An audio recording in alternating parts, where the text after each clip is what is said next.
আসসালামু আলাইকুম। শুভ সন্ধ্যা সবাইকে। অনেক অনেক প্রীতি এবং শুভেচ্ছা জানিয়ে শুরু করছি আজকের ক্লাস। সুপ্রিয় শিক্ষার্থীবৃন্দ, আপনারা সবাই কেমন আছেন? আমাকে দেখা যাচ্ছে কিনা, সাউন্ড ক্লিয়ার কিনা একটু কমেন্ট করে জানিয়ে দিন প্লিজ।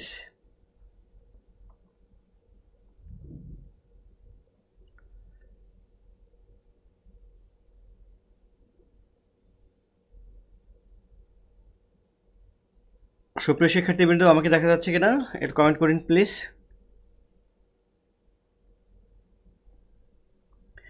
আপনাদের 10টা ক্লাসের একটা রুটিন দেওয়া হয়েছে, এভরিডে ক্লাস হবে।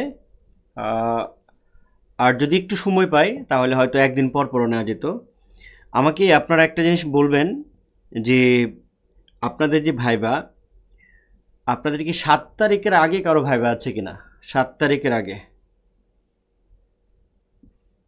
7 তারিখের আগে কি কারো ভাইবা আছে? 7 তারিখ।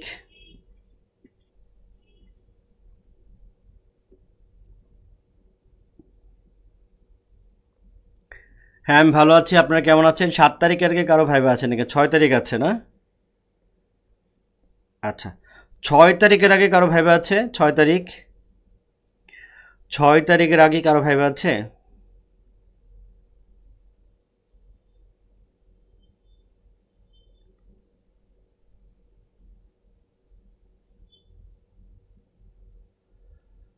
আচ্ছা দেখেন, আমরা পুরো বাংলা সাহিত্যটা একদম চর্যাপদ থেকে শুরু করে একদম বাংলাদেশের সাহিত্যিক যারা আছে এই পর্যন্ত আমরা আলোচনা করব যে কী টাইপের কোথায় প্রশ্ন আসতে পারে। সবার সব কিছু আলোচনা করব না, মেনলি তারপরে কিছু সাজেশন দিব, লাস্টে কিছু সাজেশন দিব যে লাস্ট মুহূর্তে আপনারা কী কী দেখে যাবেন। আবারও বলি, আপনাকে যদি কখনো কোনো ভাইবা নেওয়া হয়, যে কোনো ভাইবার, চাকরির ভাইবা, যে কোনো স্কুল কলেজে, যখন বেসরকারি স্কুল কলেজ বা যে কোনো জায়গায়, বিসিএস, চর্যাপদ থেকে, মানে প্রাচীন যুগ থেকে, যে প্রাচীন যুগের মানে বাংলা সাহিত্যের প্রথম নিদর্শন কোনটা, চর্যাপদের ভাষা কী বা কী, এরকম একদম সিম্পল প্রশ্নগুলো করবে। তো যে কারণে একেবারে আমাদের যে রুট, বাংলা সাহিত্যের যে রুট যদি আমরা বলি, সেটা হচ্ছে চর্যাপদ।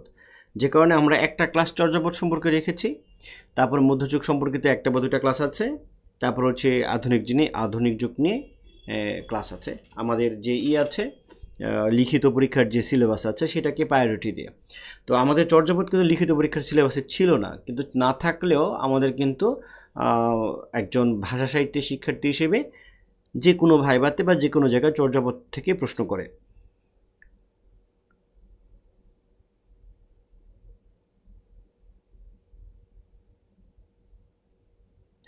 আচ্ছা, স্কুলের যারা আছে তাদের ভাইবা আগে নিয়ে নিলে হ্যাঁ, এটা করা যেতে পারে।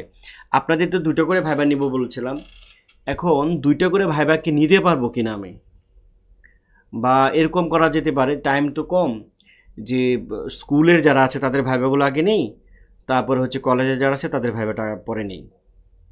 ঠিক আছে?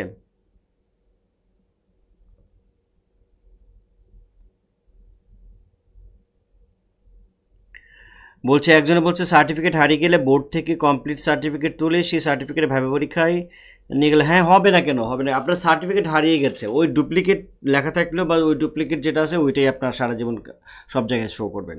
ওইটাই হারিয়ে গেলে তো আর করার কিছু নেই, কোনো অসুবিধা নেই। রুবায়েত, রুনা,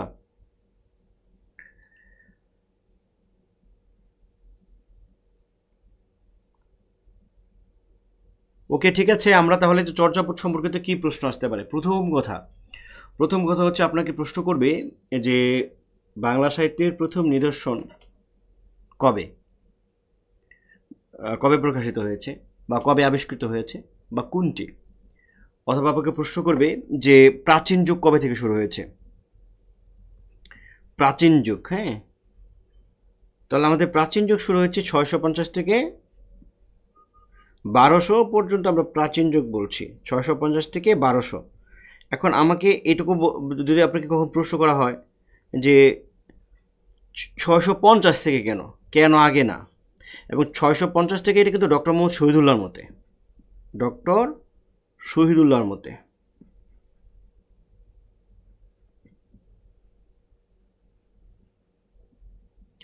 আর সুনীতি বলেছেন আরো পরে। তো এখন 950। এখন এই 650 কেন যদি প্রশ্ন করা হয় যে আমার প্রাচীন যুগটা 650 থেকে আগে কেন না?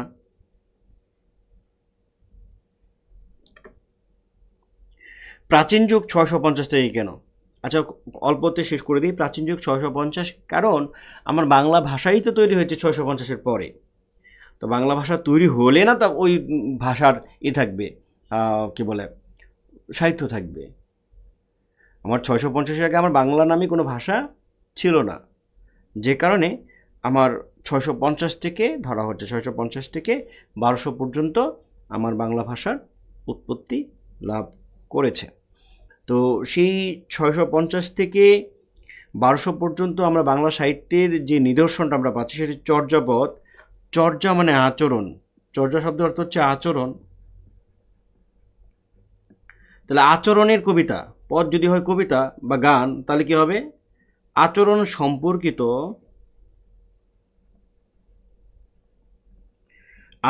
সম্পর্কিত গান বা কবিতা।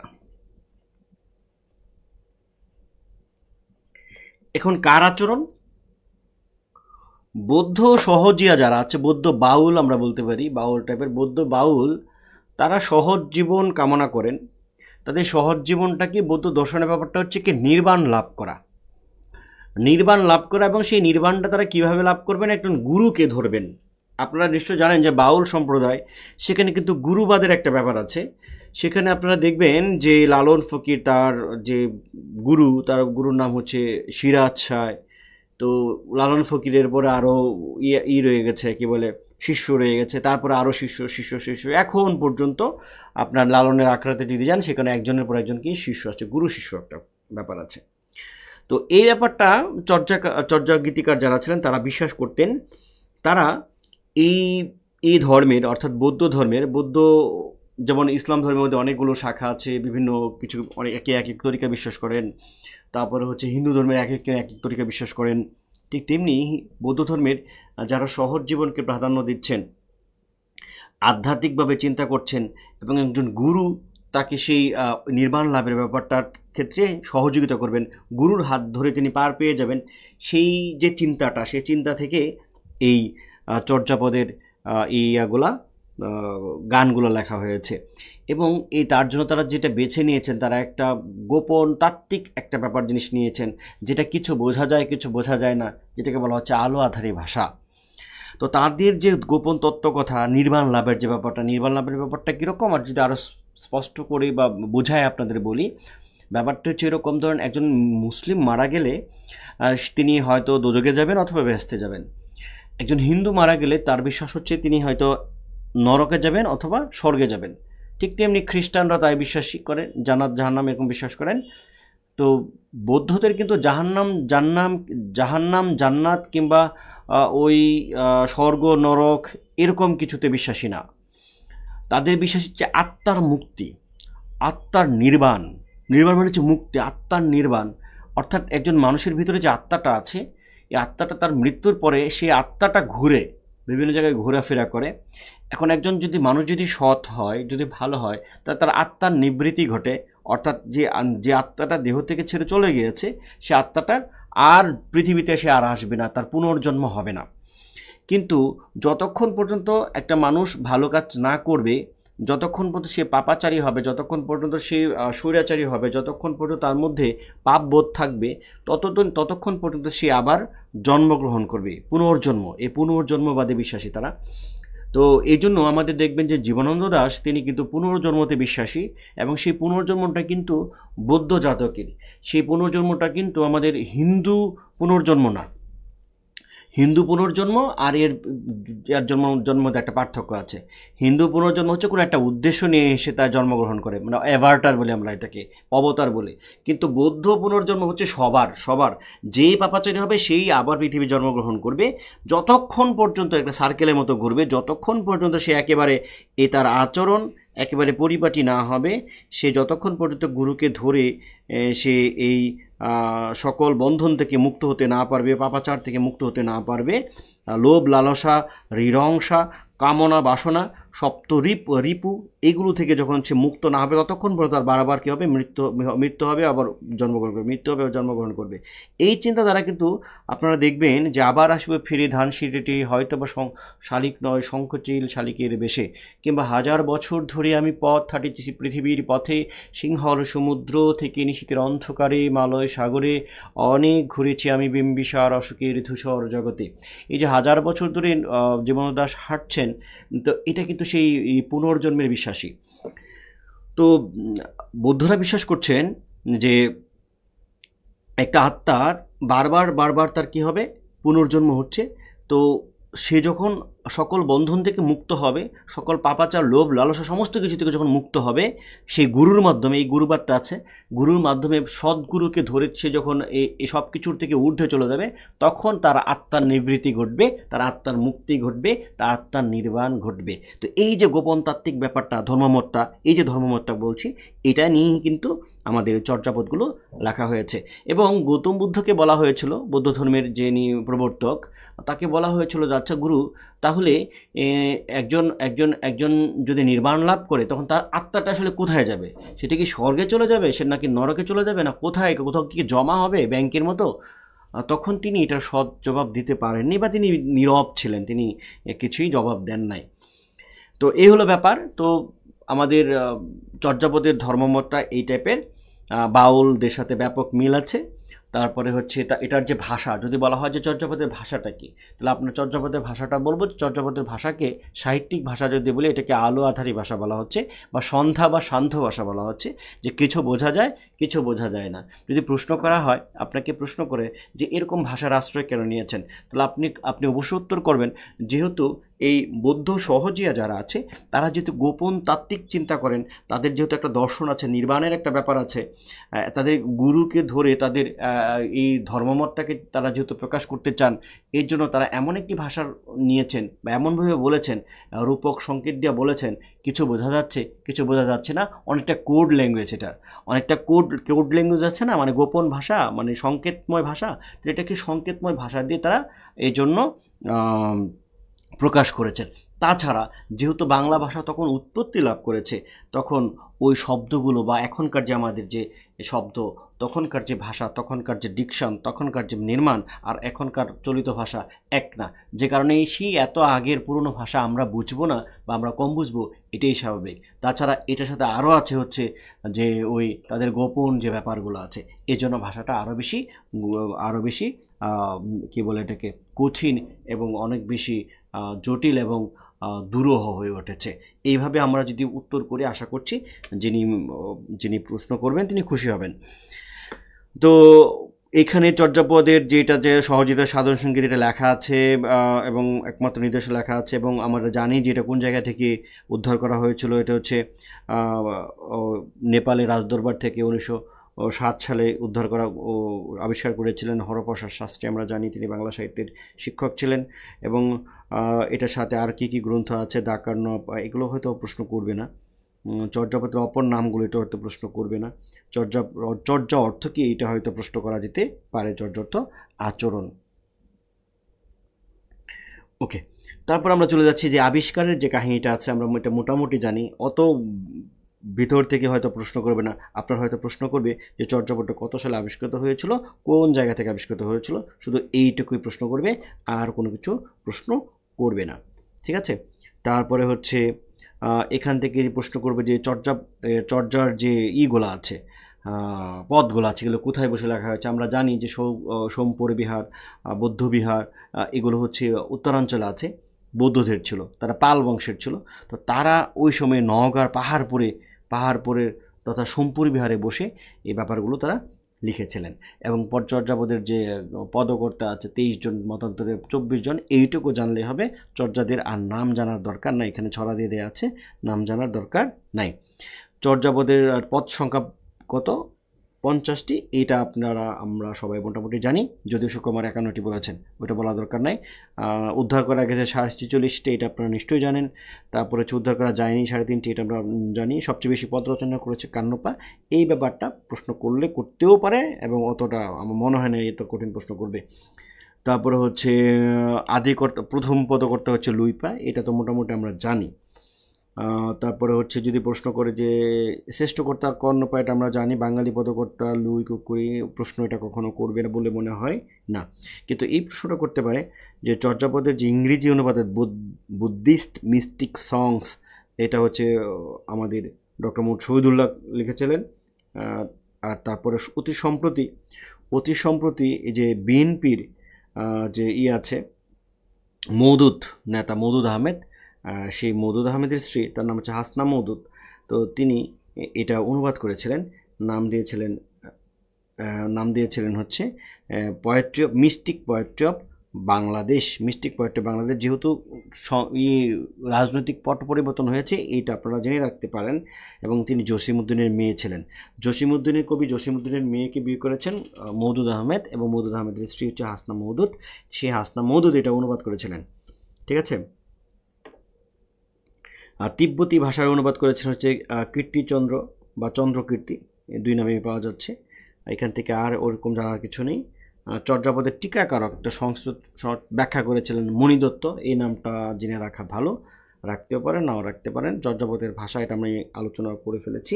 চর্যাপদের ভাষা যে বাংলা, তা কি প্রমাণ করেছিলেন এটা জানা দরকার আছে। যে the origin and development Bengali language, এটা হচ্ছে সংক্ষেপে OWL বলা হয়। এটা 1926 খ্রিস্টাব্দে প্রকাশিত হয়েছিল। সুনীতি কুমার চট্টোপাধ্যায় তিনি গবেষণা করে তুলনামূলক আলোচনা করে চর্যাপদের ভাষা যে বাংলা, এটা প্রমাণ করেছিলেন। চর্যাপদ যেরকম আমরা বলছি যে বাংলা ভাষার আদি নিদর্শন, এটা দেখবেন উড়িয়া ভাষাতে তারা বলছে তাদের নিদর্শন, এবং ওখানে কিন্তু এটা পড়ানো হচ্ছে। তারপরে হচ্ছে ধরেন আসামিয়া, এরা বলছে যে চর্যাপদ তাদের ভাষা, হিন্দিরা বলছে তাদের ভাষা, সবাই তাদের ভাষা বলে দাবি করেছে। মূলত যদি সত্যিকারের কথা বলি, যে চর্যাপদ আসলে বাংলা ভাষার না। এই চর্যাপদের ভাষা আসলে বঙ্গকাম্যরূপী। চর্যাপদের ভাষার মধ্যে বা অপভ্রংশ বঙ্গকাম্যরূপী, এটার মধ্যে উড়িয়া আছে, বিহারি, ভোজপুরি, তারপরে হচ্ছে আসামিয়া, হিন্দি, বিভিন্ন ভাষার মিশ্রণ কিন্তু আছে, এবং বিভিন্ন পদকর্তা আছে, এদের ভাষা কিন্তু বাংলা না। এবং কাদের ভাষা বাংলা না দেখেন, যে আর্যদেবের ভাষা কিন্তু উড়িয়া, শান্তিবাদের ভাষা হচ্ছে মৈথিলি। মানে এরা যে পদগুলো রচনা করেছিলেন, এগুলো তো বাংলা ভাষায় কিন্তু রচনা করেন নাই। কান্নপা, তারপর হচ্ছে সৌরভপা, ভূষুকপা, এদের ভাষা বলতে পারে প্রাচীন বাংলা বা বঙ্গকাম্যরূপী বলতে পারি। অন্যান্যরা যে দাবি করে, দাবিটা কিন্তু সত্য। তো আমরা দাবি করি, কারণ হচ্ছে এখানে কিন্তু বাংলা ভাষার পদ আছে, বাংলা ভাষার শব্দ আছে, এই জন্য। হ্যাঁ, PDF দিয়ে দিব, অসুবিধা নাই, PDF দিয়ে দেবো, সবগুলোরই PDF দিয়ে দেবো, যা পড়াবো তার। তো চর্যাপদের সাহিত্যিক মূল্য যদি বলা হয়, তাহলে আপনারা বলবেন যে চর্যাপদের যে এটা সাহিত্য হিসেবে কতটুকু সার্থক, যদি আপনাদেরকে প্রশ্ন করা হয়, তাহলে আপনারা কি উত্তর করবেন? যে প্রথম কথা, চর্যাপদ সাহিত্যের জন্য রচিত হয়নি, এটা ধর্মীয় সঙ্গীত হিসেবে রচিত হয়েছিল। তো ধর্মীয় সঙ্গীত যেহেতু গান এবং কবিতা কাছাকাছি লেভেলের, যে কারণে ওই গানগুলো কবিতার মর্যাদা পেয়েছে। কারণ একটা কবিতার মধ্যে যেরকম রূপক সংকেত থাকে, কবিতার মধ্যে যেরকম বিভিন্ন অলঙ্কার থাকে, ছন্দ থাকে, চর্যাপদের মধ্যে কিন্তু এরকম অলঙ্কার আছে, ছন্দ আছে, উপমা আছে, উৎপ্রেক্ষা আছে, এবং আধুনিক ছন্দ বিবেচনায় চর্যাপদকে আমরা মাত্রাবৃত্ত ছন্দ বলতে পারি। সুতরাং ওই সাহিত্যের যে মাপকাঠিগুলো আছে, সাহিত্যের যে অলঙ্কার আছে, ছন্দ আছে, কবিতার যে অলঙ্কার ছন্দ আছে, মাপকাঠি, সেই মাপকাঠিতে যদি আমরা চর্যাপদের পদগুলোকে ফেলি, তাহলে কিন্তু এটাকে কবিতা হিসেবে স্বীকৃতি দেওয়া যায়। সুতরাং চর্যাপদ এক অর্থে কবিতা। এইভাবে সুন্দর করে গুছিয়ে বলবেন, এবং এই প্রশ্নগুলোর উত্তর আপনারা একটা আয়নার সামনে দাঁড়িয়ে নিজেকে প্রশ্ন করবেন, নিজে উত্তর দেবেন। আপনার বডি ল্যাঙ্গুয়েজ, আপনার হচ্ছে উচ্চারণ, আপনার যে কী বলে ওটাকে বাচনভঙ্গি, এই ব্যাপারগুলো আপনি নিজেই লক্ষ্য রাখতে পারবেন, বা দেখবেন যে আপনি হাতের কী করছেন, চোখের কী করছেন, বারবার নাকে হাত দিচ্ছেন কিনা, মুখে হাত দিচ্ছেন কিনা, কী করছেন না করছেন, কোন দিকে তাকে কথা বলছেন, না ওই যে এভাবে উপর দিকে তাকে কথা বলছেন। ওই অনেকেই আমরা দেখেছি যে কোনো কিছু জিজ্ঞেস করলে একদম ফ্লোরের দিকে তাকায় কথা বলে, অথবা দেখা যাচ্ছে যে একেবারে সিলিংয়ের দিকে তাকায় কথা বলে, হ্যাঁ, ওয়ালের দিকে তাকায় কথা বলে। এরকম কথা বলা যাবে না, যা বলবেন একদম যিনি পরীক্ষক তার চোখের দিকে তাকিয়ে কথা বলবেন, ঠিক আছে। চর্যাপদের পদ জিজ্ঞেস করতে পারে, তো চর্যাপদের পদ যদি জিজ্ঞেস করে, তাহলে আপনারা এই পদটা সবাই বলবেন। প্রথম পদ, কা তোর উপরে পাঞ্চবেদা আলো, চঞ্চলে চিয়ে পয়টা কালো। তো এটা যখন আপনি বলবেন, এটা ভেরি ভেরি ইম্পর্টেন্ট। চর্যাপদ জিজ্ঞেস করতে পারে চর্যাপদের দুটা লাইন বলেন, তখন আপনারা কা তোর উপরে পঞ্চমী দাঁড়াও চঞ্চল চিপ ওইটা কালো এটা বলবেন, এবং এটা বললে কৌতূহলী যদি কেউ থাকে তাহলে হয়তো বলতে পারে অর্থটা কি। কা তোর উপরে মনে হচ্ছে দেহ, কা মানে হচ্ছে দেহ, তোর উপরে মনে হচ্ছে গাছের মতো, গাছের মতো, তরু বড় মনে হচ্ছে গাছের মতো, পাঞ্চবী ডাল হচ্ছে এর 5টা ডাল, চঞ্চল মনে কাল প্রবেশ করে, চঞ্চল মনে কাল প্রবেশ করে, মনে আবার কাল প্রবেশ করে এটা কেমন অর্থ? মানে হচ্ছে যে মানুষের মানুষের দেহটা হচ্ছে গাছের মতো, দেহ গাছের মতো, তার 5টা ডাল, 5টা ডাল হচ্ছে পঞ্চ ইন্দ্রিয় আর কি, 5টা ডাল হচ্ছে পঞ্চ ইন্দ্রিয়, এবং সেই চঞ্চল মনের মধ্যে কাল প্রবেশ করে, কাল প্রবেশ মনে করে মানে হচ্ছে যে এই যে সময়টা কিন্তু চঞ্চল মন কী করে ধারণ করে। এইভাবে আপনারা বললে একটা ব্যাখ্যা দেওয়ার চেষ্টা করবেন।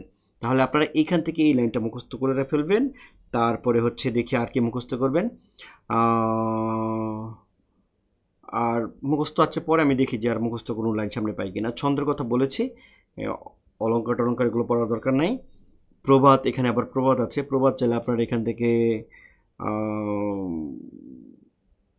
যদি আপনার কোনো মুখস্থ থাকে তাহলে পড়বেন। হ্যাঁ, তারপরে হচ্ছে এই লাইনটা আপনারা বলবেন যে চর্যাপদের যে মানুষ বা জীবন এখানে নিম্নবর্গের জীবনকে তুলে ধরা হয়েছে। যারা ওই যারা লিখেছেন বা যারা ওই বাউল যারা ছিলেন, বৌদ্ধ বাউল, তাদের জীবনটা কিন্তু উন্নত কোনো জীবন ছিল না, তারা একেবারে জীবন জগৎ থেকে দূরে ছিলেন। মানে এখনকার যারা বাউল যারা আছে তাদের কথা চিন্তা করলে আপনারা বুঝতে পারবেন। এই জন্য তাদের লেখার মধ্যে ওই সময়ে যারা সমাজে যারা নিচু তলার মানুষ ছিল তাদের প্রসঙ্গ চলে আসছে।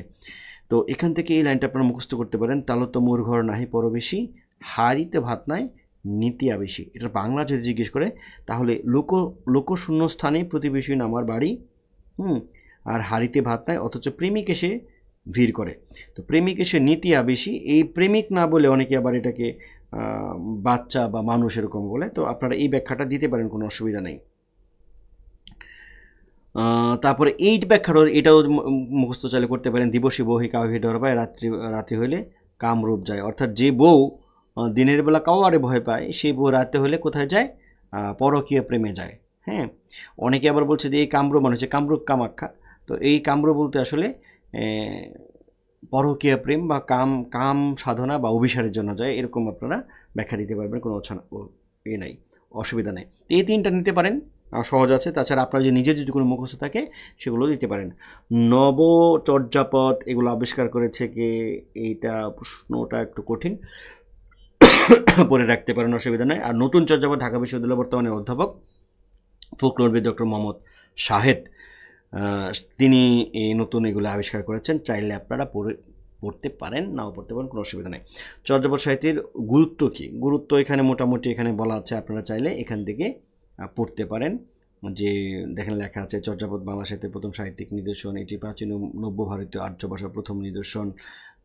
তারপরে হচ্ছে এটি শুধু বাংলা ভাষার প্রাচীনতম রূপ নয়, বরং বাংলা ভাষার প্রাচীনত্ব বাঙালি যুগে লেখা আছে, সাধারণ সঙ্গীত, এরকম বানায় বলতে হবে। তারপরে চর্যাপদ কবে কোথায় কী আবিষ্কার করেন, এই কাহিনীগুলো আমরা অলরেডি কিন্তু বলে ফেলেছি। তারপরে আপনারা এখান থেকে পড়বেন। চর্যাপদের ভাষা সম্পর্কে ধারণা দিন, এটা বলেছিলাম যে চর্যাপদের ভাষা যে বাংলা কি আবিষ্কার করেছেন, এই প্রশ্নটা আসতে পারে। তারপরে হচ্ছে চর্যাপদের ভাষার মধ্যে আর কোন ভাষা আর মিশ্রিত, এরকম বললে আপনারা হিন্দি, উড়িয়া, মৈথিলি কথাগুলো বলবেন। আর হচ্ছে চর্যাপদের ভাষা সাহিত্যিক দৃষ্টিকেন্দ্রে চিন্তা করি এটাকে আলো আধারি ভাষা বলছে বা শান্ত ভাষা বলছে, কিছু বোঝা যায় কিছু বোঝা যায় না, এই ধরনের কথা বললে আশা করছি চর্যাপদ সম্পর্কিত আপনাদের আর কোনো প্রবলেম হবে না। তো এই ছিল মোটামুটি আমাদের আজকের ক্লাস। এখন আপনারা চাইলে আমাকে প্রশ্ন করতে পারেন। পিডিএফ এখনই দিয়ে দেবো, পিডিএফ এখন দিয়ে দেবো। হ্যাঁ, গ্রুপে এখনই পিডিএফ দিয়ে দেবো। দেখেন, একজন বলছে যে চৈতি রানী সরকার যে ভাইবার জন্য আপনার পিডিএফ পড়লেই হবে, আর তো অন্য কিছু পড়া লাগবে না।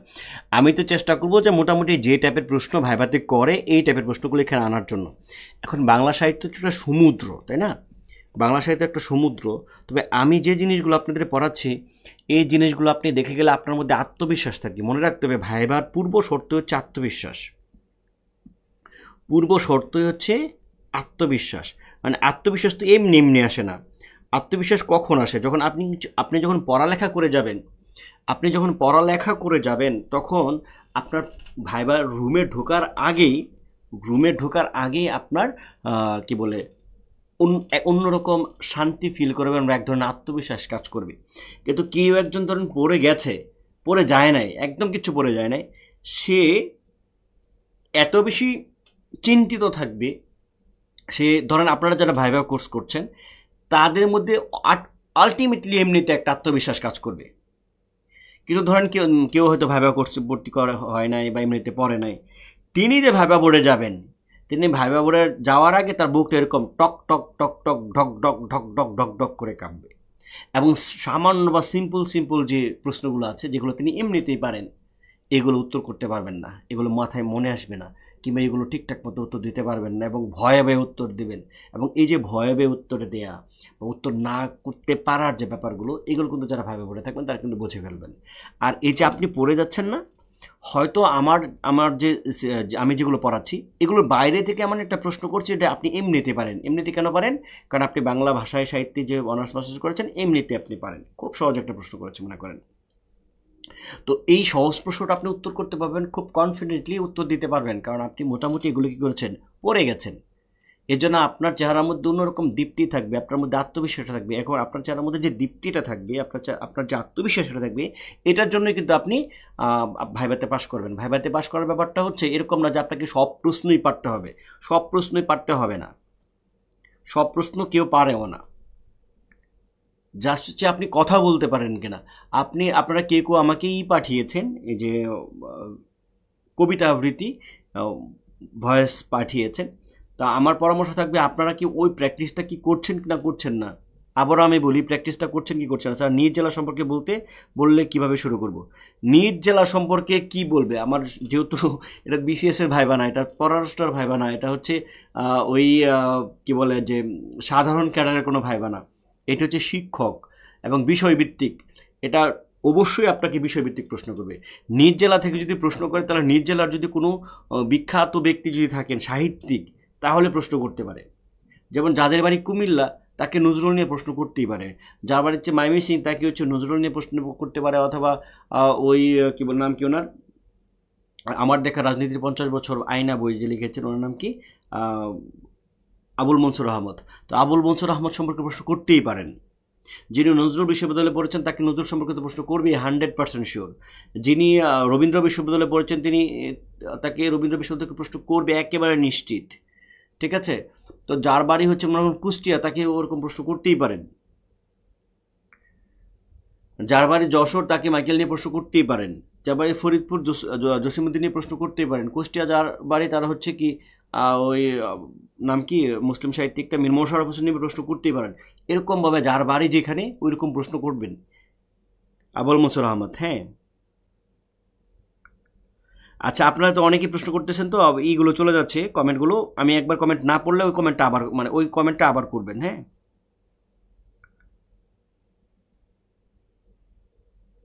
তো নিজ জেলার যিনি কবি সাহিত্যিক আছেন, তার সম্পর্কে জেনে নেবেন।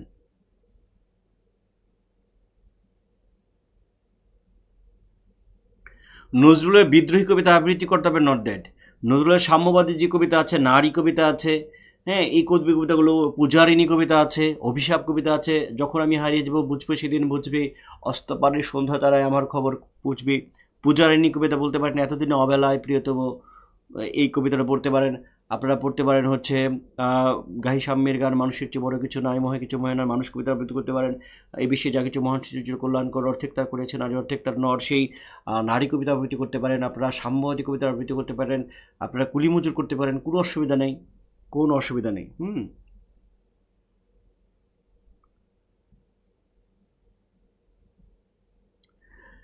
চট্টগ্রামের বিখ্যাত কবি সাহিত্যিক বলে আপনি সার্চ করেন। হ্যাঁ, কারণ সকল কবি সাহিত্যিকদের যে বাড়ি, ওই বাড়ি তো আমার তো মুখস্থ নাই, সব তো আমার মুখস্থ না। যারা বিখ্যাত যারা আছেন তাদের কথাটা মনে আছে। ধরো রংপুর আছে বেগম রোকেয়া, এটা আমরা সবাই জানি। যেমন বরিশালের অনেক কবি হচ্ছেন, বরিশালের সুফিয়া কামাল, বরিশালের আবু জাফর ওবায়দুল্লাহ, বরিশালের আবুল হাসান, বরিশালের হচ্ছে জীবনানন্দ দাশ, এরা হচ্ছে বরিশালের। তো যাদের বাড়ি বরিশাল, তাদেরকে অবশ্যই জীবনানন্দ দাশ সম্পর্কে প্রশ্ন করতে পারে, তাদের সঙ্গে অবশ্যই সুফিয়া কামাল তারপরে হচ্ছে আম, আবু আবু জাফর ওবায়দুল্লাহ প্রশ্ন করতে পারেন, আবুল হাসান, এদের সম্পর্কে প্রশ্ন করতে পারে। হুম। যাদের বাড়ি গাজীপুর তাদেরকে প্রশ্ন পারে, গোবিন্দ দাস সম্পর্কে প্রশ্ন করতে পারে। হুম। যাদের বাড়ি ব্রাহ্মণবাড়িয়া তাকে ওই তিতাস একটি নদীর নাম যে উপন্যাস আছেন অদ্বৈত মল্লবর্ণ তাকে সম্পর্কে বলা যেতে পারে। এরকম বিদ্রোহী কবিতা যদি কেউ শিখে থাকেন কোনো অসুবিধা নাই। হ্যাঁ, সৈয়দ ওয়ালিউল্লাহ চট্টগ্রাম, হ্যাঁ সৈয়দ ওয়ালিউল্লাহ কিন্তু আনন্দমোহন কলেজে পড়াশোনা করেছেন। হ্যাঁ,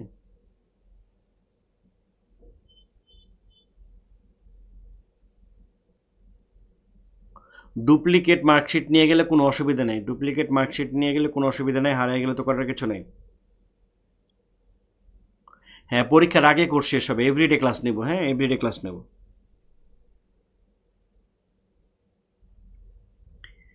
নিজের সম্পর্কে যদি জিজ্ঞেস করে তাহলে আপনি নিজে হিসেবে বলবেন যে ধন্যবাদ স্যার, আমার নাম মেহেদি হাসান, আমার বাড়ি হচ্ছে গাজীপুর জেলার শ্রীপুর উপজেলায়।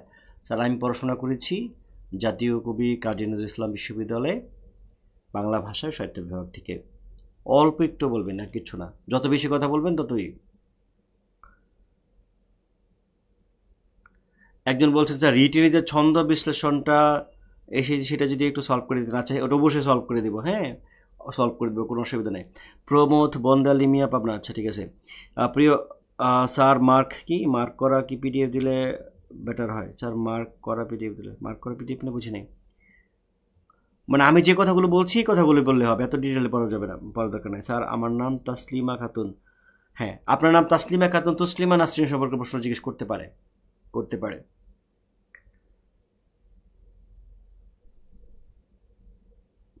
রবীন্দ্রনাথ ঠাকুরের সাধারণ মেয়ে কবিতা আবৃত্তি করা যাবে? হ্যাঁ অবশ্যই যাবে, অসাধারণ একটা কবিতা সাধারণ মেয়ে, হ্যাঁ অবশ্যই করা যাবে, কেন নয়। সিলেটের আছে কবি আছেন, ওনার নাম হলো ওই যে কাল নিয়ে লিখেছেন, তিনি আসলে ওই যে হাসন রাজা আছেন, তিনি কবি প্লাস শিল্পী, আমরা জানি বাউল। তারপর হচ্ছে শাহ আব্দুল করিম আছেন।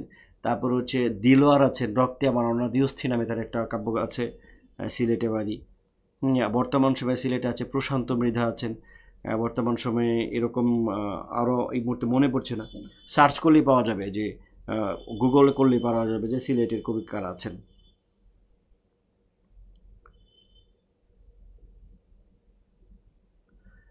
এইবার নাকি ভাইবার নাম্বার যুক্ত করবে না, হয় পাস দিবে অথবা ফেল দিবে, যে কোনো একটা, পাস অথবা ফেল।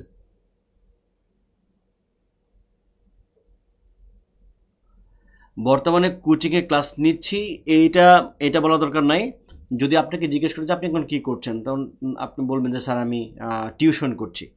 কোচিংয়ে না বলে, কারণ কোচিংয়ের মধ্যে এক ধরনের বাণিজ্য বাণিজ্য ব্যাপার আছে, তো তো বলবেন যে স্যার আমি টিউশন করি আর হচ্ছে স্যার পড়াশোনা করি।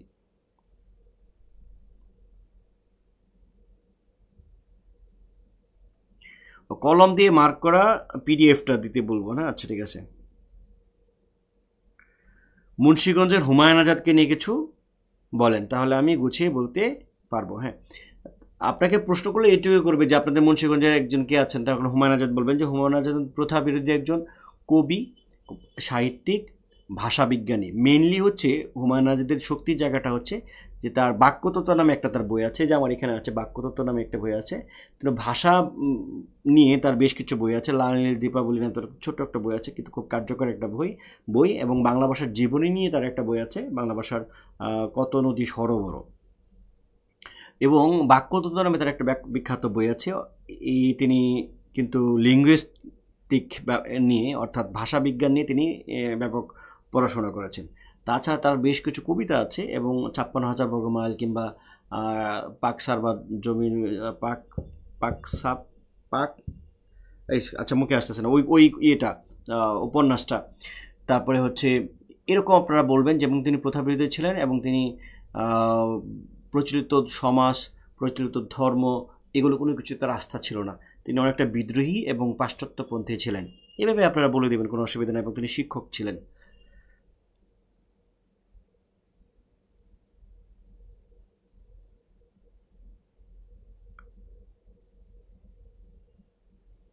হ্যাঁ, গোপালগঞ্জ সুকান্ত ভট্টাচার্য বলতে পারেন, কোনো অসুবিধা নাই।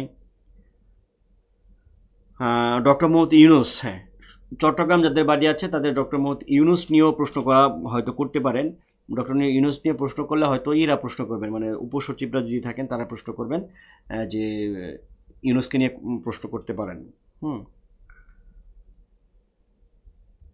আপনারা আবেদনে মাস্টার্সের তথ্য দেন নাই, কিন্তু কোনো অসুবিধা নাই, নিয়ে যাবেন, অসুবিধা নাই। তারপরে হচ্ছে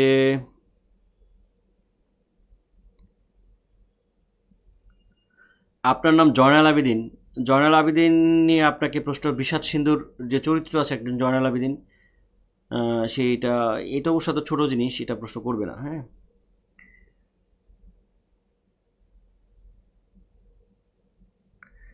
শিক্ষকতায় বেতন কম, তাও কেন শিক্ষকতায় আসতে চান, এইটা জিজ্ঞেস করলে কি বলবো? আসলে দেখেন, বলবেন শিক্ষকতায় বেতন কম, এটা ভুল। শিক্ষকতার যে বেতন বা অন্যান্য চাকরির বেতন কিন্তু একই। শিক্ষকতায় বাড়তি ইনকাম কিংবা ওই অসৎ পথে টাকা ইনকাম করার যে সুযোগ, সে সুযোগ নাই।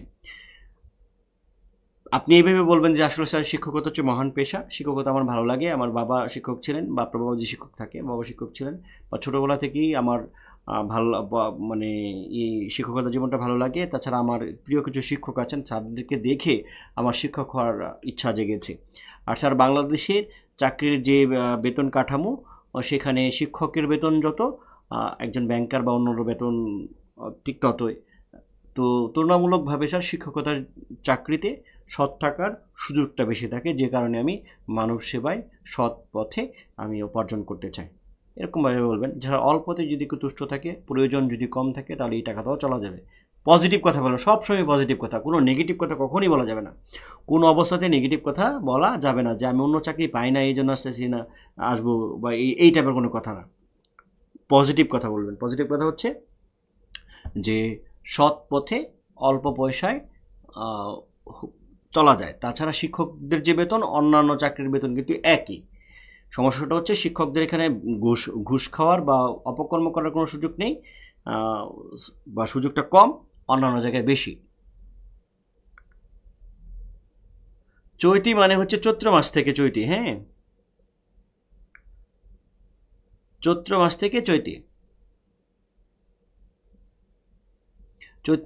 চৈত্র মাসের যে বাতাস বা পরিবেশ, এটাকে চৈতি বলে। হ্যাঁ, তারপরে ডিকশনারি থেকে চৈতি শব্দের একদম এক্স্যাক্টলি অর্থ দেখে নিতে পারেন, কোনো অসুবিধা নেই।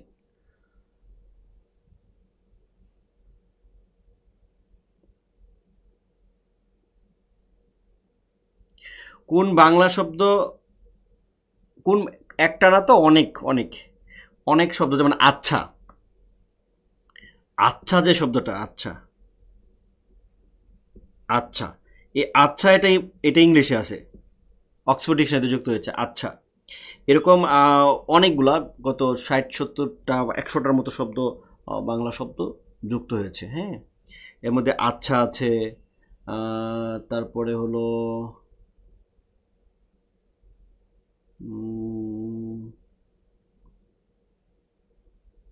আচ্ছা, এখন আচ্ছাটার শুধু কথা মনে পড়তেছে আমার। এরকম আপনারা গুগল করলে হয়তো পাবেন, সমস্যা নেই, গুগল করলে পাবেন। হ্যাঁ, হারুনুর রশিদ সম্পর্কে যদি প্রশ্ন করে, তাহলে আপনারা ওই যে উপন্যাসটা আছে শওকত ওসমানের, শওকত ওসমান হচ্ছে উপন্যাসের নামটা হলো কৃতদাসের হাসি। ওখানে বাদশাহ হারুনুর রশিদকে দেখানো হয়েছে পাকিস্তানি হিসেবে, বাদশাহ হারুনুর রশিদকে দেখানো হয়েছে। শাপলা নাম জাতীয়, হ্যাঁ, জাতীয় প্রতীক নিয়ে প্রশ্ন করতে পারে। হ্যাঁ, শাপলা জাতীয় প্রতীক নিয়ে প্রশ্ন করতে পারে, শিখে যাবেন। হ্যাঁ, রাবিয়া আক্তার নামে একজন সাহিত্যিক আছে, বটতলার উপন্যাস, ওনার একটা বিখ্যাত বই আছে। হ্যাঁ, এটা দেখে যাবেন। মেহেদী হাসান থেকে যদি প্রশ্ন করে, তাহলে মেহেদী হাসান ওই পাকিস্তানি বিখ্যাত গজল শিল্পী মেহেদী হাসান আছে, তার কথা জিজ্ঞেস করতে পারে। হ্যাঁ স্যার, আমার ভোটার আইডি কার্ড ঠিকানা নওগাঁ জেলায়, কিন্তু বৈবাহিক সূত্রে আমি এখন জয়পুরহাটের বাসিন্দা। আমার ভোটার আইডি কার্ড ঠিকানা সংশোধন করা হয়নি, কিন্তু প্রথমেই অনলাইনে অ্যাপ্লাই হার্ড কপিতে আমি জয়পুরহাট জেলার ঠিকানা দিয়েছি এবং বর্তমান ঠিকানা স্বামী। আমি বুঝলাম না আপনার পেজ কেন। আপনার এর মধ্যে যেটা আছে আইডি কার্ডের মধ্যে, আপনার আইডি কার্ডের মধ্যে যে ঠিকানাটা আছে, আপনি ওই ঠিকানাটা দিবেন।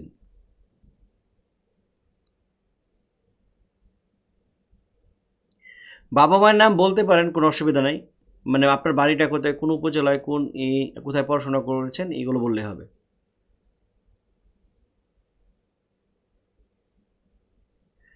কোন কোন নাটক উপন্যাস বেশি গুরুত্বপূর্ণ? আপনার উপন্যাস একদম যদি আমি বলি তাহলে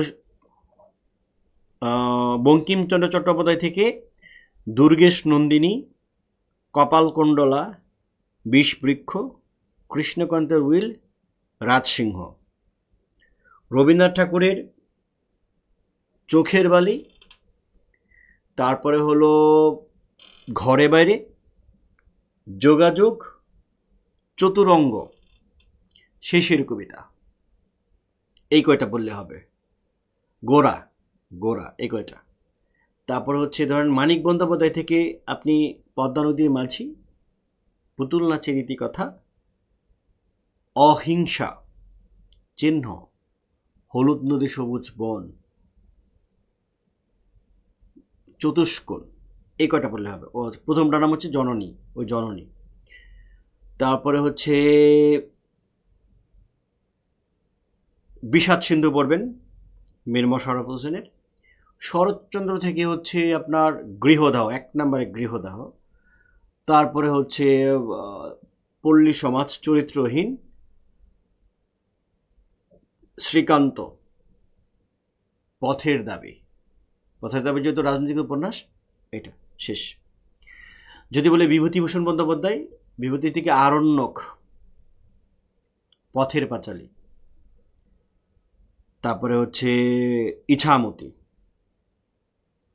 তারাশঙ্করকে যদি বলে তাহলে হচ্ছে নাগিনী কন্যার কাহিনী, কবি, কালিন্দী, হাসুলিবাকের উপকথা। শেষ। এই তো 47 আগে মোটামুটি এইটুকু বললেই হবে, এই কয়টা। 47-এর পরে শওকত ওসমান। শওকত ওসমান থেকে আপনারা ওই জাহান্নম হইতে বিদায়, তারপর হচ্ছে নেকড়ে অরণ্যে বা যে কয়টা পারা যায়, আর কৃতদাসের হাসি, এই কয়টা। তারপরে সৈয়দ ওয়ালিউল্লাহর যে 3টা আছে, তিনটায় অন্ততপক্ষে 2টা। একটা হচ্ছে সৈয়দ লাল সরত, আপনারা জানেনই সবাই। তারপরে হচ্ছে চাঁদের অমাবস্যা। তারপরে হচ্ছে আক্তর যেমন ইলিয়াসের যে 2টা উপন্যাস আছে, সেই 2টা। আর তারপরে হচ্ছে মাহমুদুল হকের একটা উপন্যাস আছে জীবন আমার বোন, পড়তেও পারেন না পড়তে পারেন। আলাউদ্দিন আজাদের একটা উপন্যাস, 23 নম্বর চরিত্র। তারপরে হচ্ছে আপনার শওকত আলীর কয়েকটা উপন্যাস আছে খুব গুরুত্বপূর্ণ। এর মধ্যে একটা অবশ্যই পড়তে হবে, প্রদোষে প্রাকৃতজন। প্রদোষে প্রাকৃতজন, এটা থেকে প্রশ্ন করতে পারে। তাছাড়া তার আরও আছে উত্তরের ক্ষেপ, দক্ষিণায়নের দিন, শওকত আলীর। হ্যাঁ। তারপরে শহীদুল জহির নামে একজন লেখক আছেন, ওনার উপন্যাস আছে মুখের দিকে দেখি। ওনার উপন্যাস আছে হচ্ছে সেই রাতে পূর্ণিমা ছিল, বা রাজাকার দিনে তার একটা উপন্যাস আছে খুবই বিখ্যাত। উপন্যাসটার নাম হচ্ছে জীবন ও রাজনৈতিক বাস্তবতা। তারপরে হলো হুমায়ুন আহমেদের কিছু উপন্যাস আছে মুক্তিযুদ্ধভিত্তিক, শ্যামল ছায়া কিংবা জ্যোৎস্না, জনিল গল্প, আগুনের পরশমণি, কবি, মধ্যাহ্ন, এ কয়েকটা পড়া যেতে পারে। তারপরে হলো জহির রায়হানের একটা উপন্যাসে আছে, আপনারা নিশ্চয়ই জানেন যে 1000 বছর ধরে। আবু ইসাহাকের একটা উপন্যাস হচ্ছে, সেটার নাম হচ্ছে সূর্য দিগল বাড়ি। তারপরে হলো কেউ নাম সংসপ্তক উপন্যাস শহীদুল্লাহ কায়সারের। তারপরে হচ্ছে এই তো মোটামুটি এগুলো পড়লেই হয়ে যাবে, আর বেশি উপন্যাস পড়ার দরকার নেই। এই উপন্যাসগুলো চরিত্রগুলো পড়তে পারেন যে এই উপন্যাসের চরিত্রগুলো কি। আর অনার্সে যেগুলো ছিল মোটামুটি এগুলো নাটক, বিভিন্ন নাটক নিয়ে প্রশ্ন করতে পারে, বিশেষ করে রবীন্দ্রনাথ ঠাকুরের নাটক, রবীন্দ্রনাথ ঠাকুরের রক্তকরবী নাটক, রাজা, বিসর্জন, ডাকঘর, এ কয়টা। তারপরে হচ্ছে দীনবন্ধু মিত্রের হয়তো নীল দর্পণ নাটকটা নিয়ে প্রশ্ন করলে কখনো করতেও পারে, নাও করতে পারে। তারপরে হচ্ছে মীর মশাররফ হোসেনের জমিদার দর্পণ নাটক আছে, ওইটা নিয়ে প্রশ্ন করতে পারে। আর রবীন্দ্রনাথ ঠাকুরের অবশ্যই ছোট গল্প পড়তে হবে, রবীন্দ্রনাথ ঠাকুরের ছোট গল্প পড়তেই হবে। রবীন্দ্রনাথ ঠাকুর ছোট গল্প সম্পর্কে প্রশ্ন করবেই। আর কবিতা যদি আমরা বলি তাহলে কবিতা আমাদের একেবারে চর্যাপদ সম্পর্কে জানতে হবে, মধ্যযুগের যে কবিতাগুলো আছে এগুলো জানতে হবে, ঈশ্বর গুপ্তের যে কবিতা আছে, তারপর হচ্ছে মাইকেল মধুসূদন দত্ত অবশ্যই জানতে হবে, মেঘনাদ বধ খুব ভালোভাবে জানতে হবে, তারপরে হচ্ছে বিহারীলাল চক্রবর্তী যে ভোরের পাখি কথাটা জানতে হবে। বিহারীলাল যে রবীন্দ্রনাথ ঠাকুরের গুরু ছিলেন, রবীন্দ্রনাথ ঠাকুর বিহারীলালের মতো হতে চেয়েছিলেন, এই ব্যাপারগুলো একটু আপনারা জানবেন। এবং রবীন্দ্রনাথ ঠাকুরের যে কাব্য, এটা আমি সব আলোচনা করে দেব। রবীন্দ্রনাথ ঠাকুরের কাব্য ওই মানসী, সেই মানসীকে বলা হচ্ছে, মানসী রবীন্দ্রনাথ ঠাকুরের অনুবিশ্ব, কিংবা মানসীকে বলা হচ্ছে যে একজন কবির সঙ্গে সে একজন কবির সঙ্গে একজন শিল্পী সে যোগ দিলেন মানসীতে, এই ধরনের কথাবার্তা।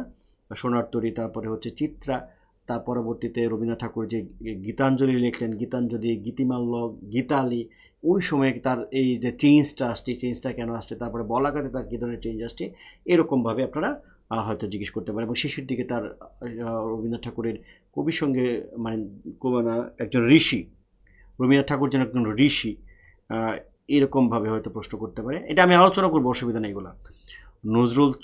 নজরুলের সব কিছু জানতে হবে, নজরুলের প্রত্যেকটা কাব্যগ্রন্থ সম্পর্কে মোটামুটি আইডিয়া রাখতে হবে। তারপরে ব্যাকরণ থেকে যে প্রশ্নটা, ব্যাকরণ থেকে আপনাকে যে প্রশ্নটা করবে অবশ্যই বানান থেকে প্রশ্ন করবে, অবশ্যই বানান থেকে প্রশ্ন করবে, অবশ্যই উচ্চারণ থেকে প্রশ্ন করবে, অবশ্যই ছন্দের বৈশিষ্ট্য থেকে প্রশ্ন করবে। ছন্দের বৈশিষ্ট্য বলতে আমি বোঝাচ্ছি যে ছন্দের যে বৈশিষ্ট্য আছে সেখানে হচ্ছে মাত্রাবৃত্ত ছন্দ, মুক্তাক্ষর কয় মাত্রা, বদ্ধাক্ষর কয় মাত্রা, তারপর যে স্বরবৃত্ত, মুক্তাক্ষর কয় মাত্রা, বদ্ধাক্ষর কয় মাত্রা, অক্ষরবৃত্ত কয় মাত্রা, অমিত্রাক্ষর ছন্দটা কি, সনেটটা কি, সনেট কাকে বলে, ট্রাজেডি কাকে বলে, ট্রাজেডি কয় প্রকার ও কি, হ্যাঁ, এই টাইপের প্রশ্নগুলো করতে পারে। তারপর হচ্ছে উপমা কাকে বলে, উৎপ্রেক্ষা কী জিনিস, হ্যাঁ, এরকম কমন যে অলঙ্কারগুলো আছে সেই অলঙ্কার নিয়েও প্রশ্ন করতে পারেন। তাছাড়া কারো হয়তো যদি এরকম মন চায় হয়তো বা কোনো একটা অপপ্রয়োগ যেটাকে বলে অপপ্রয়োগ নিয়ে প্রশ্ন করতে পারে, যেমন অত্র বিদ্যালয়ে সবাই, তাহলে এখানে আসলে এটা কী হবে, একটা ভুল বাক্য বলতে পারে, এটাকে শুদ্ধ করতে বলতে পারেন, এরকম।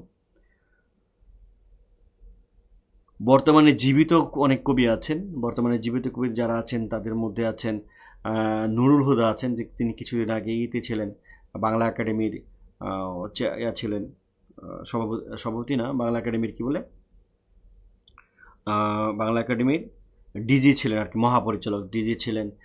তারপরে আছেন মহাদেব সাহা আছেন, বললাম নুরুল হুদা, মহাদেব সাহা, তারপরে হচ্ছেন নির্মলেন্দ্র গুণ আছেন, আছেন হচ্ছে ইমতিয়াজ মাহমুদ নামে একজন আছেন, খুবই বিখ্যাত বর্তমান সময়ে। তারপরে হচ্ছেন আর কি আছেন, মোহাম্মদ রফিক কিন্তু মারা গিয়েছেন।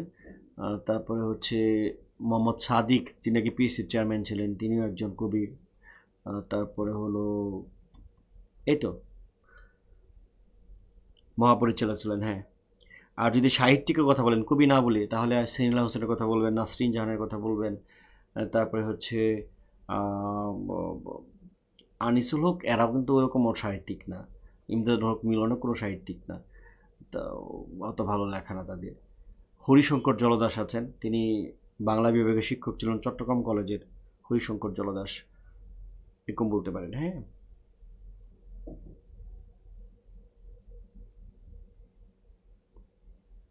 ক্লাস নিতে বললে, হ্যাঁ, ক্লাস নিতেও বলতে পারে যে আপনি কী করবেন, তাহলে আপনি ক্লাসে ভেবে নেবেন আমি যেভাবে শুরু করি, আমার চাইটা আপনার ফলো করতে পারেন, কোনো অসুবিধা নেই, হ্যাঁ। আপনি একটা কলেজে চাকরি করেন, জিজ্ঞেস করলে অবশ্যই সেটা বলবেন, হ্যাঁ, অবশ্যই বলবেন। ব্যাকরণ থেকে বানান উচ্চারণ প্রশ্ন করবেই, বানান উচ্চারণ প্রশ্ন করবে। তারপরে হচ্ছে বানান উচ্চারণ আর কি হতে পারে, আর হতে পারে হচ্ছে ছন্দ এবং অলঙ্কার, বিভিন্ন তত্ত্ব নিয়েও প্রশ্ন করতে পারে যদি আরো গভীর থেকে প্রশ্নকে করতে চায়।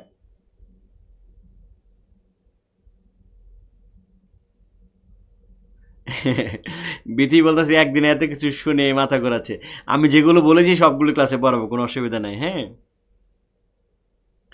ইসাক আলী, ইসাক আলী, আপনার নাম ইসাক আলী, আপনাকে আবু ইসাক থেকে প্রশ্ন করতে পারে, কোনো অসুবিধা নেই, আবু ইসাক থেকে, হ্যাঁ। একজন লিখছি এটার উত্তর দেন স্যার, কোনটার উত্তর? আচ্ছা, এইটার উত্তর দেন মানে কি, আপনি আপনি কোনো কিছু একটা মেনশন করেছেন কিন্তু আমার কাছে আসতেছে না, আপনি সমাজ থেকে প্রশ্ন করবেন না, কারণ সমাজ থেকে যারা প্রশ্ন করবে তো ওনারা নিজেরাই তো সমাজ পারে না, কি প্রশ্ন করবে।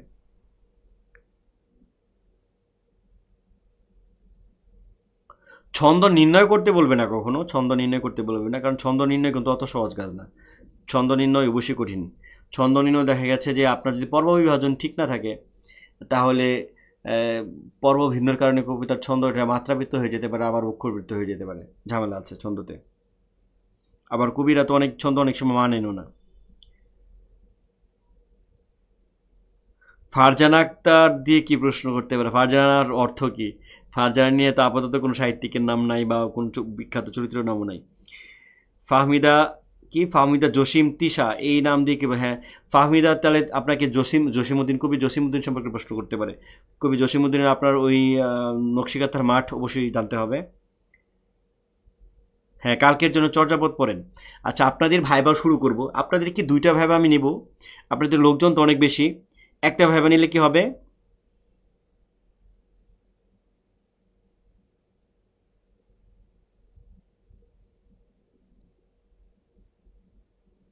হ্যাঁ, জালালউদ্দিন, এই জালালউদ্দিন রুমি নিয়ে প্রশ্ন করতে পারে। Very good. কলেজের ভাইবার ক্ষেত্রে ব্যাকরণ থেকে প্রশ্ন, ব্যাকরণ বলতে ওই যে ওইটুকুই আর কি, কবিতা বানান, বানান, তারপরে হচ্ছে উচ্চারণ, তারপরে সমাজ থেকে যদি একটা প্রশ্ন করে তাহলে এগুলো আপনারা পারবেন।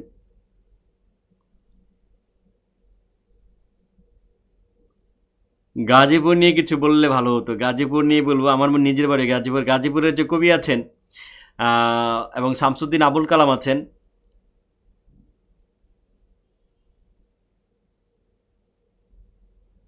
আবু জাফর শামসুদ্দিন, আমি উল্টা পাল্টা বলছি মনে, আবু জাফর শামসুদ্দিন, ওই যে ভাওয়ালগড় উপাখ্যান তিনি নিজে লিখেছেন ওইটা। তারপরে আমাদের কবি আছেন গোবিন্দ দাস, ওনার কথা জানবেন। এবং গাজীপুরের শ্রীপুরে অতুল প্রসাদ সেন, পঞ্চকবিদের একজন অতুল প্রসাদ সেন। পঞ্চকবি এবং পঞ্চপাণ্ডব কিন্তু এক না, হ্যাঁ, এটা পরাবনে। পঞ্চকবির দের একজন হচ্ছে অতুল প্রসাদ সেন, তার সমাধি আছে হচ্ছে গাজীপুরের কাওরাত উপজেলাতে, কাওরাত রেল স্টেশন থেকে একটু কাছেই, কাওড়ার যে ইউনিয়ন পরিষদ আছে তার সেখানে।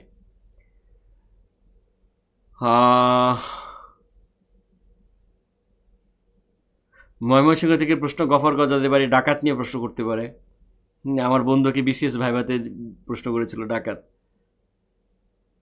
শামসুদ্দিন আবুল কালাম হচ্ছে বরিশালের, হ্যাঁ, তো ওনার বইয়ের নাম হচ্ছে পথ জানা নেই। শামসুদ্দিন আবুল কালাম হচ্ছে বরিশালের। আর আবু জাফর শামসুদ্দিন, না, হ্যাঁ, আবুল কালাম, আবু জাফর শামসুদ্দিন তিনি হচ্ছেন গাজীপুরের। আবু জাফর শামসুদ্দিন না, শামসুদ্দিন আবুল কালাম মনে হয়, বা এরকম নাম, শামসুদ্দিন আবুল কালাম গাজীপুরের।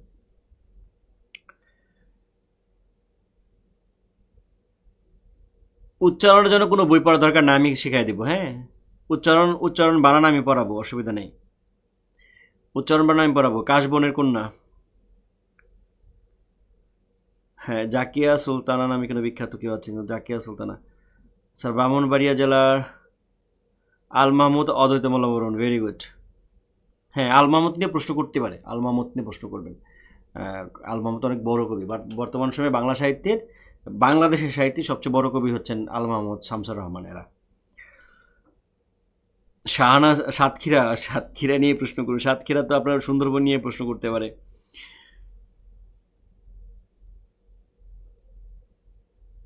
জেলার পরিচয় দিলেই হবে, বিভাগীয় পরিচয় দেওয়ার দরকার নাই। খুরশেদ আলম নিয়ে কোনো কবি সাহিত্যিক ওরকম নেই। একজন শিল্পী ছিলেন মনে হয়, খুরশিদ কি জানি, খুরশিদ আলম বা এরকম। শাহনাজ রহমতুল্লাহ নামে একজন আছেন, শিল্পী আছেন গানের। জামালপুরে আছে হাসান হাফিজুর রহমান, হ্যাঁ।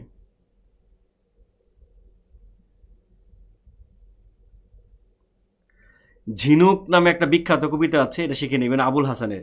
ঝিনুক নীরবে সহ, ঝিনুক নীরবে সহ, ঝিনুক নীরবে সহে যাও, ভিতরে বিষের বালি, মুখ বুঝে মুক্ত ফলাও। এই কবিতাটা গুগল করলেই পারবেন। ঝিনুক নীরবে সহ, ঝিনুক নীরবে সহ, ঝিনুক নীরবে সহে যাও, ভিতরে বিষের বালি, মুখ বুঝে মুক্ত ফলাও। এটা হচ্ছে আবুল হাসানের কবিতা, খুবই বিখ্যাত কবিতা। রাজা যায় রাজা আসে এই গ্রন্থের।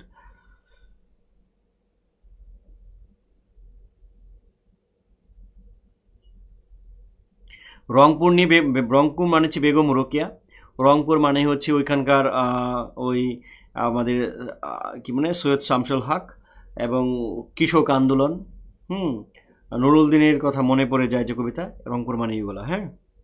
বা রংপুর বর্তমানে আবু সাইদের জন্য বিখ্যাত, আবু সাইদ, মানে এই 24-এর যে বিপ্লব সেখানে যে মারা গিয়েছিলেন প্রথম আবু সাইদ নিয়ে প্রশ্ন করতে দেয়।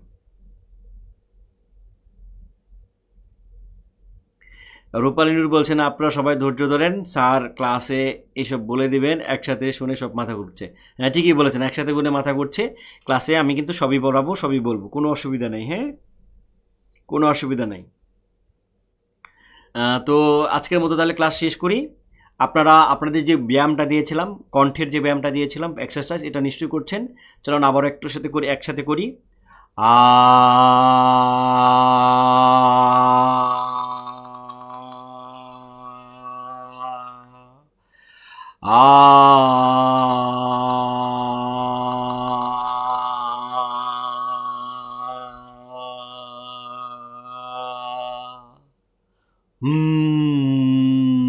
করেন, সবাই করেন।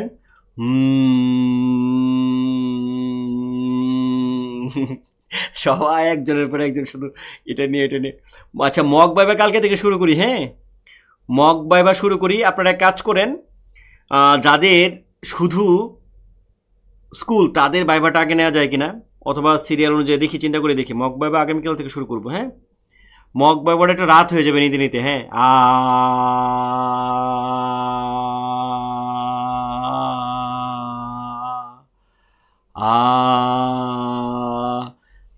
24-এর বিপ্লব নিয়ে বললে আমার মনে হয় না বিপ্লব নিয়ে আপনার প্রশ্ন করবে, সেটা পলিটিক্যাল সায়েন্সে যারা আছে এদেরকে নিয়ে করতে পারে, ওনাদের করতে পারে আর কি, হ্যাঁ।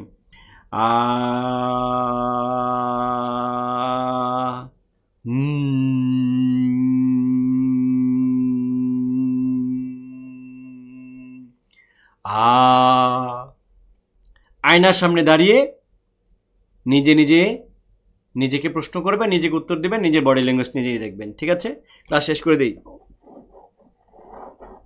করে দিচ্ছি। আগামীকাল আবার তার ক্লাসে দেখা হচ্ছে, হ্যাঁ মধ্যযুগ নিয়ে আগামীকাল দেখা হচ্ছে। ভালো থাকবেন, সুস্থ থাকবেন।